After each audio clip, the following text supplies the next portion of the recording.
Kapag tayo ay nag-iipon at nag-i-invest, madalas nakafocus lang tayo sa investment like sa real estate, sa mga stocks at mutual fund, nakakalimutan natin yung baba. Kasi ito yung solid financial foundation natin. Dapat magsimula tayo sa baba para matibay ang ating personal finance. Importante, meron din tayong healthcare. Dalawang klase pala to, long-term healthcare at short-term healthcare. Madalas meron lang tayo yung benefit natin sa company na short-term healthcare.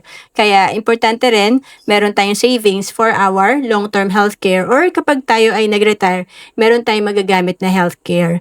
At syempre, as a breadwinner, importante rin meron tayong sapat na life insurance or income protection na tinatawag. Para something happens to us, merong sasagot sa mga responsibility na naiwan natin. Merong instant money na matatanggap ang ating family. Ang maganda rito, meron palang product na merong long-term healthcare, may life insurance at investment. Ito yung Kaiser na 7 years to pay lang, 20 years ang maturity.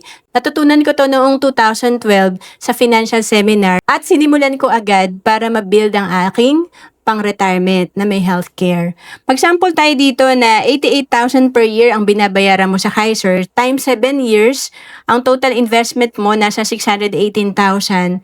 And kapag ito ay nag-mature after 20 years, ito ay pwedeng lumago up to 1.7 million. Ang maganda rito, again, may healthcare ka, meron kang life insurance for 20 years na 675,000 at kapag hindi mo pa kinuha ang fund mo sa Kaiser after 20 years, patuloy pa rin ito mag-grow sa investment at may healthcare ka pa rin na pwedeng gamitin. Kaya nga sa sample natin, kung nag-start ka at the age of 30, pag edad mo ng 60, ito ay pwedeng lumago up to 4.5 million na kung magbibigay sa'yo ng passive income, halimbawa 10% per year, pwede itong kumita ng 450,000 per year or monthly passive income na 37,500.